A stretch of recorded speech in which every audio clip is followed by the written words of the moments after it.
어떻게 이런 음악이 나왔는지 좀 부끄럽습니다. 예. 사실 전공은 미대 나왔고요. 조각을 전공했습니다, 제가. 근데 조각 전공한 기간보다 지금 보험, 화재보험 일을 한 게 훨씬 더 길어서 전공이 좀 바뀌었어요. 오늘 피처 프리젠테이션 양심보험연구소의 가장 큰 메인 키워드는 안심입니다. 안심과 관련해서 여러분들과 얘기를 나누는 시간을 갖도록 하겠습니다. 사업하는데 어려움이 너무 많습니다. 예, 어려움이 많죠. 그래서 뭐 세금 문제가 있을 수도 있을 거고요. 노무 관련된 문제도 있을 수 있고 자금과 관련된 문제가 또 있을 수도 있습니다. 여러 가지 어려움을 우리가 극복하고 이겨낼 때 사업을 성장시킬 수 있다고 생각을 합니다. 넘겨주십시오. 저희 어머니도 사업을 좀 오래 하셨습니다. 저희 아버지가 일찍 사고로 돌아가시면서 초등학교 5학년부터 저희 여동생과 저를 키우기 위해서 35년간 장사를 하셨습니다. 치킨집도 하셨고 음식점도 하셨고 고물상도 하셨고 노래방도 하셨고 별거 다 하셨어요. 그 35년 하면서 여러 가지 어려움들이 있었는데 그중에 가장 큰 어려움 중에 하나가 화재 사고가 있었습니다. 제가 초등학교 5학년 때 화재 사고가 있었고요. 그 화재 사고로 인해서 그 당시에는 화재보험이 없다 보니까 저희는 뭐 도움을 받을 수는 없었고 저희 어머니가 알아서 해결해야 되는 상황이 되었었습니다. 근데 사업장을 생계를 위해서 운영하는 젊은 그 자녀가 둘 딸린 여성분에게 화재 사고는 굉장히 큰 어려움이었을 거예요. 어쨌든 잘 극복하고 이겨내셨습니다. 이렇듯 화재 사고는 사업장 하나를 송두리째 빼앗아갈 수가 있습니다. 희망도 뺏어갈 수가 있겠죠. 그런데 이 뭐 화재 사고 당연히 단순히 사업장의 재산 손해뿐만 아니라 다른 것들도 뺏어갈 수가 있습니다. 보시는 바와 같이 화재는 내 사업장의 재산 손해뿐만 아니라 장사를 한두 달 동안 이제 못하게 되잖아요. 그렇기 때문에 생계에도 문제가 생깁니다.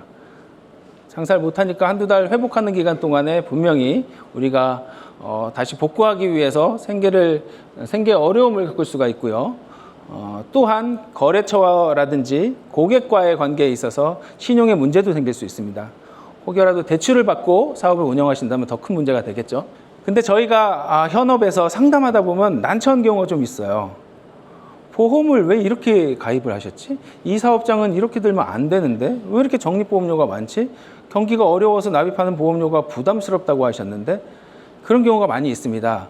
설계사가 고의로 그랬던 아니면 실수로 그랬던 그 결과적인 불이익은 계약자에게 돌아가게 되어 있습니다. 그런 부분 볼 때마다 참 가슴 아프고 저희가 바로 잡아줘야 된다는 생각을 하게 됩니다. 여기 혹시 부적 쓰시는 분 계신가요? 네. 계세요? 계시는군요. 뭐 좋다 안 좋다를 얘기 드리기 위해서 말씀드리는 건 아니고 화재보험을 부적의 역할로 하시는 분들이 계십니다. 부적은 뭔가요? 우리가 이런 일이 생기지 말기를 간절히 바라는 마음으로 준비를 하죠. 제발 생기지 말기를. 보험을 그 역할로 하시면 될까요? 보험은 혹시 모르는 사고가 발생했을 때 그 경제적 손실을 커버해 줘야 됩니다. 그런데 부적으로서의 역할밖에 못하는 경우가 있습니다.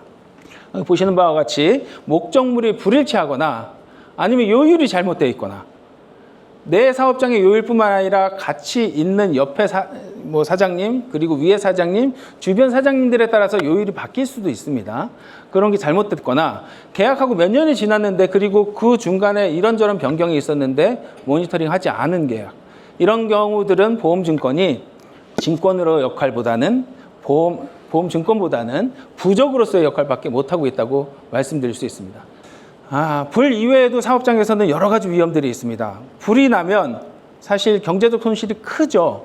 굉장히 큽니다. 뿐만 아니라 재개하는데도 어려움이 있을 수 있습니다. 그런데 불 이외에도 우리 사업장 안에는 시설에서 발생하는 사고, 불보다 훨씬 많습니다. 손님이 넘어져 다쳤는데 그 과실이 사업주에게 있다면 당연히 배상을 해줘야 됩니다. 뿐만 아니라 내가 이미 판매하고 우리 사업장을 떠나간 물건에 의해서 피해가 생기는 경우도 배상을 해줘야 됩니다. 판매한 음식물 혹은 배달한 음식물에서 뭔가가 나와서 이용자가 피해를 입었다면 우리가 당연히 배상을 해줘야 됩니다. 이런 모든 것들이 사업장 안에서 생길 수 있는 위험 요소이고 화재보험 안에서 해결할 수 있는 보장들입니다. 다음 장 넘겨주십시오. 보시는 바와 같이 업종에 따라서 위험 요소들은 다 다릅니다. 병원이나 요양원 시설에서 준비해야 될 위험 요소들이 있을 것이고요. 미용실이나 서비스업에서 필요한 위험들이 있습니다. 그리고 상가 건물 등에서 필요한 리스크 관리해야 되는 것들이 있고, 다중이용시설에서 상해 사고와 관련된 위험에 대비하는 것도 필요합니다. 업종이 같다고 하더라도 주변 환경에 따라서도 달리 보험을 준비해야 되는 경우가 많이 있습니다. 같은 업종이라 하더라도 주변에 어떤 시설이 있느냐에 따라서 맞춤형 보험으로 다르게 가입해야 되는 경우가 있다는 말씀도 꼭 드립니다. 제가 이제 22년 화재보험 일을 하고 있는데 최고가 되기보다는 오직 하나가 되기 위해서 노력하고 있다는 말씀을 드립니다. 업계에서는 화재보험 하나만 전문으로 하기가 쉽지 않다고들 하고 실제로도 많지 않습니다. 그 이유가 어떤 수수료 체계라든지 또 알아야 되고 준비해야 되는 것들은 많은데도 불구하고 소득 체계가 그다지 그렇게 매력적이지는 않습니다. 그렇기 때문에 화재보험 하나만 전문으로 하는 분들이 많지 않습니다. 근데 저는 어머니의 그런 사업 해오던 환경이나 그런 걸 봤을 때 제가 하는 역할이 분명히 유의미하다고 생각을 하고, 특히나 작은 기업, 작은 상공인들에게는 매우 필요한 부분이라고 생각을 합니다. 저희는 단순히 가입을 넘어서 토탈 위험관리 코디네이터로서의 역할을 하고자 합니다. 가입할 때 정확하게 가입하는 거 너무 중요합니다. 내 사업장에 맞게끔 꼭 맞게 가입하는 거 너무 중요하고, 가입만으로 끝나는 것이 아니라 그 이후에도 모니터링을 통해서 위험이 변경됐을 때 체계적으로 관리하는 도움을 드립니다. 제 고객 중에는 사고가 많지는 않습니다. 하지만 만약에 사고가 생긴다면 사고 이후에 제대로 된 보장을 신속하게 받을 수 있도록 서비스하는 것도 도움을 드립니다. 우리나라에도 이제 100년 기업, 100년 가게들이 많이 있죠. 예. 그런데 이런 100년 기업, 100년 가게들이 예기치 않은 사고로 인해서 한 번에 문을 닫는 경우들이 있습니다. 제가 그런 기업들이 되어가는 길에 안심을 더할 수 있는 양심보험연구소로 도움을 드리겠습니다. 저희에게 필요한 리퍼럴입니다. 공장이나 창고 시설들은 1년에 보통 한 번 보험을 가입하고요. 요양원 혹은 병원 시설을 운영하는 분들 소개해 주시면 큰 도움이 될 것 같습니다. 프랜차이즈나 상가, 작은 상가도 괜찮습니다. 소개해 주시면 소개해 준 분들에게 누가 되지 않도록 하겠습니다. 예, 연결해 주시면 저희가 찾아가서, 혹은 방문을 못한다면 전화나 다른 방법으로 소통해서 맞춤형 컨설팅을 도와드리고 가입 이후에 체계적인 위험관리까지 도움을 드리도록 하겠습니다. 예, 소개해 주신 분들에게 앞서 말씀드린 바와 같이 누가 되지 않고 고객들로부터 오히려 좋은 분을 소개해 줬다라는 인사를 받을 수 있도록 서비스하도록 노력하겠습니다. 그래서 마음 편하게 주변에 저희가 찾는 고객들이 있다면 소개를 부탁드리겠습니다.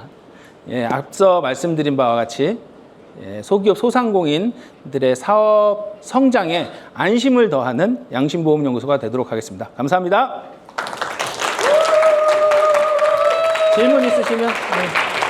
질문 있으신 분들 2분만 받겠습니다. 네, 말씀하십시오. 마이크가. 보험에